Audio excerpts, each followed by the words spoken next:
Hello, friends. Welcome back to the Library of Wisdom. Are you aware that households with low income in the United States spend an average of $400 annually on lottery tickets? Interestingly, these households don't have any savings throughout the year and lack funds for emergencies. You might wonder why these individuals opt for spending on the lottery rather than saving. For them, the belief is that the lottery is their only chance at changing their lives, a reliance on luck. While this expenditure may seem illogical to those in higher income brackets, some argue that they are purchasing hope and a dream. Nevertheless, it's difficult to grasp the rationale behind such behavior without personally experiencing the challenges faced by low-income households. Whether we agree or not, the decisions we are making related to money today will have a financial impact in the near future. Then, why not understand the psychology of money and take the first mover advantage?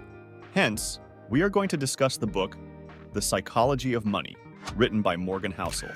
The book is divided into several chapters, each exploring a different human behavior or attitude towards money. By dissecting these behaviors and their impact on personal finance, you can gain valuable insights into their own financial habits. The lessons provided in the book are applicable to everyone, regardless of their income level or educational background. The author emphasizes that financial success requires discipline, patience, and a willingness to adopt beneficial behaviors.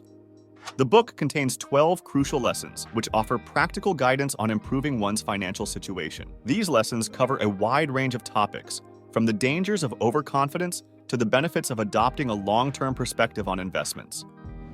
By watching this book summary and implementing its lessons, you can improve their relationship with money and develop a healthier attitude towards personal finance. While financial success may not come overnight, the constructive behaviors and attitudes outlined in the book can set you on the path to long-term financial stability. Lesson 1. No one is crazy. Every individual's perception of the world is unique and shaped by their personal experiences, values, and external factors. The way someone views the world is heavily influenced by their own circumstances, which may only represent a minuscule fraction of the world's overall happenings. However, these experiences can have a significant impact on one's beliefs about the world, accounting for up to 80% of their worldview regarding how the world operates.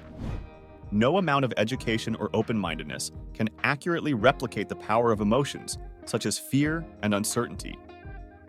Even those who consider themselves well-informed about the world have only experienced a tiny portion of it, and this limited experience can lead to misunderstandings or misjudgments. For example, consider the low-income households in the US, who spend an average of $400 as a result. This figure may seem irrational to people in higher-income households, but it is difficult to understand the rationale behind the behavior without being in their shoes. Those who justify the purchase of lottery tickets may do so by saying they are paying for hope and a dream. However, without experiencing the same circumstances as low-income households, it is challenging to fully comprehend their reasons for such behavior. Ultimately, individual experiences shape one's perception of the world, and these perceptions can vary drastically from person to person. Lesson 2. Luck and risk. Success is not solely determined by effort. Luck and risk often play a significant role in individual outcomes. Take the story of Bill Gates, for example. Gates attended Lakeside High School, which happened to be one of the few high schools in the world with a computer in 1968. However, it was the efforts of a teacher, Bill Dougal, to acquire a $300 teletype computer that paved the way for Gates to achieve his career success. Gates himself acknowledges this, stating that if there had been no Lakeside High School, there would have been no Microsoft. Lakeside had 3 standout computer students, all of whom were friends: Bill Gates, Paul Allen, and Kent Evans. Unfortunately, Kent Evans passed away in an accident before graduation, robbing him of the opportunity to achieve his potential.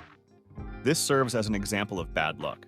Luck and risk are both undeniable factors that influence individual outcomes. The reality is that no matter how hard one works, external forces will inevitably shape one's success. The world is too complex to allow for 100% of an individual's actions to dictate 100% of their outcomes. As a result, the accidental impact of actions beyond one's control can often have a greater impact on their success than their personal efforts. Lesson 3. Never enough.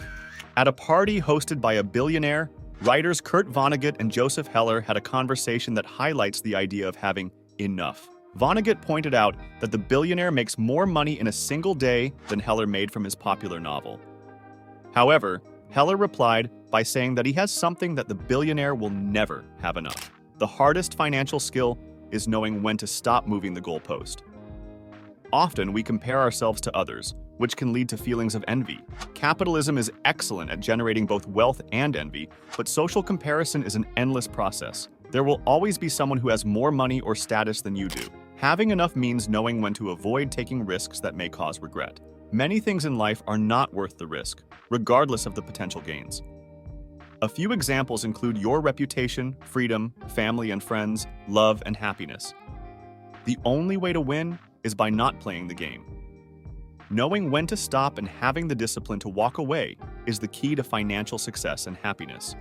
Lesson 4. Confounding compounding. Warren Buffett's financial success is not just about being a good investor, but maintaining his investment success for over 75 years. His secret is time, which allowed for compounding to work its magic.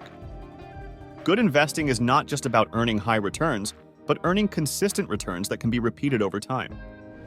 Consistency and longevity are key factors that enable compounding to produce remarkable results. However, getting money and keeping money are two distinct and different challenges that require different mindsets and strategies. To acquire wealth, taking risks, being optimistic, and putting oneself out there are necessary. On the other hand, to retain wealth, one must have humility and fear that their financial success can be lost quickly. This requires adopting a conservative mindset and risk management strategies to protect one's wealth. Lesson 5. Getting wealthy versus staying wealthy. According to venture capitalist Michael Moritz, we should not assume that tomorrow will be like yesterday. It is not safe to become too comfortable or complacent, thinking that past successes will necessarily lead to future good fortune. We must continue to push forward and strive for success, rather than relying solely on past achievements. Having a survival mindset requires 3 things. Aim to be financially unbreakable. Be able to stick out swings in the market and stay in the game long enough for compounding to work its magic. The most important thing to plan for: the plan won't go according to plan. A good plan leaves room for error. The more you need specific elements of a plan to be true, the more fragile your financial plan becomes. Be optimistic about the future, but paranoid about the obstacles to your success. Lesson 6. Tails, you win. Heinz Berggruen was a renowned art collector who had a remarkable collection of paintings by celebrated artists such as Picasso, Braque, Klee, and Matisse. Many people admired his art investing skills, but the reality was that he purchased a massive quantity of art, and only a small portion of his collection was valuable. Despite being wrong most of the time, Berggruen was still able to achieve tremendous success. This is because anything that is huge, profitable, famous, or influential is the result of a tail event, an outlying 1 in thousands or millions event. The same principle applies to the venture capital model, where investors expect most of their investments to fail, a few to do reasonably well, and only 1 or 2 to drive the fund's returns. Similarly, in the stock market, most public companies fail, a few do okay, and a small number generate extraordinary returns. Lesson 7. Wealth is what you don't see. Wealth is often misunderstood as simply having a large amount of money or assets. However, it's important to recognize that wealth is not just about what you have, but also what you choose to do with it. It's the financial asset that hasn't been converted into material possessions or experiences. It's common for people to express a desire to be millionaires, but what they really mean is that they want to spend $1 million. In reality, spending $1 million is the opposite of being a millionaire. The true difference between being wealthy and being rich lies in the way in which people utilize their resources. Those who are rich are often visible through their flashy displays of wealth, such as driving fancy cars and living in large homes. They typically have high incomes, which enable them to spend freely and indulge in their desired luxuries. However, true wealth is often hidden and not as immediately apparent. Wealth is the accumulation of income that is saved rather than spent. Wealth allows individuals to have the ability to purchase things when they need or want to. Financial save money. 3 types of people past a certain level of income. Those who save. Those who don't think they can save. Those who don't think they need to save. In personal finance, your savings rate trumps your income or investment returns. The amount you save is within your control and can have a significant impact on your financial well-being. It's essential to focus on what works for you, rather than worrying about others' opinions. Having more control over your time and options is becoming increasingly valuable in today's world. Money alone can't buy you freedom, but financial security and flexibility can. By prioritizing savings, you can create a safety net that allows you to make choices that align with your values and goals. Lesson 9. Reasonable, rational, and room for error. When it comes to making financial decisions, it's unrealistic to aim for complete cold rationality.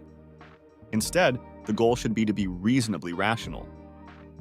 This approach is more practical and sustainable in the long run, which is crucial for managing money effectively.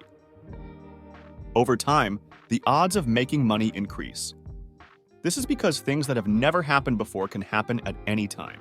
However, it's important to remember that past performance does not guarantee future results. In blackjack and poker, players understand that they are dealing with probabilities rather than certainties. The best strategy is to plan for things not to go as planned. Having a margin of safety, or room for error and redundancy, is essential to navigating a world governed by odds. Preparing for the unexpected is challenging because it's impossible to anticipate everything that could go wrong. However, you can minimize the impact of failure by avoiding single points of failure. The biggest point of failure with money is relying solely on a paycheck to fund short-term spending needs without any savings. To avoid this, it's a good idea to have a rainy day fund that can be used for unforeseen expenses. Lesson number 10. You'll change. Making effective long-term plans and decisions is challenging because we are poor predictors of our future selves. What we value today may not be as important to us in the future. It is essential to recognize that individuals are susceptible to change. Successful investing requires paying a price, but the currency is not always dollars and cents. It often involves volatility, fear, doubt, uncertainty, and regret. Many investors are not willing to accept this price and shy away from investing as a result. Viewing volatility as a fee can help shift our perspective and make us more comfortable with short-term market fluctuations. It takes a certain disposition to accept the price of investing, but when done with a long-term perspective, the short-term costs can be more easily managed. Understanding the true cost of investing and being willing to pay it is critical. By doing so, we can avoid being prisoners to our past decisions and instead create a more flexible and adaptable future. Lesson 11. The seduction of pessimism. Pessimism is a more common mindset than optimism, and it is often seen as smarter and more intellectually captivating. Optimism, on the other hand, is viewed as being oblivious to risk. This is because humans are wired to perceive threats as more urgent than opportunities. This asymmetry between positive and negative expectations or experiences has an evolutionary history that has helped organisms to survive and reproduce. During the 2000s, as oil prices rose, a previously unviable type of oil extraction became economically feasible. This is because adversity often drives innovation and new solutions. Threats incentivize solutions in equal magnitude, which is a common theme in economic history. However, this is often overlooked by pessimists who focus on setbacks and disasters, which happen quickly and impactfully. It is essential to remember that progress is slow and steady, driven by compounding, which always takes time. Therefore, we must not be blinded by pessimism or overly optimism. Instead, we should approach life with a balanced perspective and respond to adversity with innovative solutions.